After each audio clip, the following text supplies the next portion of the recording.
La grande révélation que personne n'attendait. Le Royaume-Uni recommande désormais à l'Ukraine de frapper directement le territoire russe. Une déclaration qui change la donne, bouleverse les équilibres et pourrait redéfinir l'approche occidentale dans cette guerre. Restez bien jusqu'à la fin, et n'oubliez pas de vous abonner pour ne rien manquer de nos prochaines analyses stratégiques. Question du jour. Jusqu'où l'Ukraine devrait-elle aller pour défendre son territoire? Le chef de l'armée de l'air britannique, Richard Knighton, s'est exprimé avec fermeté sur la nécessité d'adopter une posture offensive pour soutenir l'Ukraine. Selon lui, la meilleure défense reste l'attaque. Pour le Royaume-Uni, il est temps que Kiev passe à l'action de manière décisive et frappe au cœur des dispositifs militaires russes, et ce, même si cela implique des cibles situées au-delà des frontières ukrainiennes.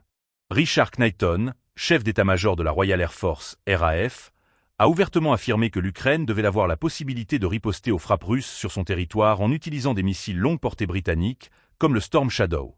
Pour ceux aux responsables militaires, il est essentiel que l'Ukraine ait les moyens de viser des infrastructures et des sites militaires directement en Russie.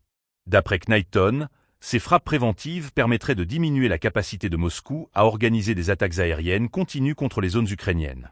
Cette prise de position a de quoi surprendre.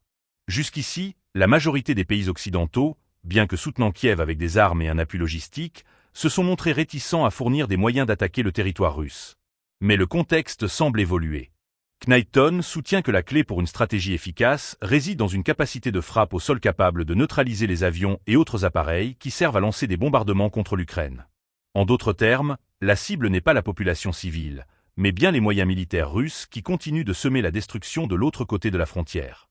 Pour Knighton, il ne s'agit pas d'une proposition d'escalade incontrôlée, mais d'une évolution nécessaire de la défense collective. En Europe, il est de plus en plus clair que la défense ne peut pas uniquement se résumer à la protection passive. Le Royaume-Uni, ainsi que les autres membres de l'OTAN, doivent pouvoir compter sur une capacité offensive pour dissuader les actions russes. Les déclarations de Knighton se fondent sur cette logique, le maintien d'un équilibre par la menace d'une réponse immédiate. Pour l'OTAN, cette vision constitue un tournant potentiel. L'Alliance atlantique, jusqu'ici ancrée dans une doctrine essentiellement défensive, pourrait voir émerger une nouvelle ligne plus dure.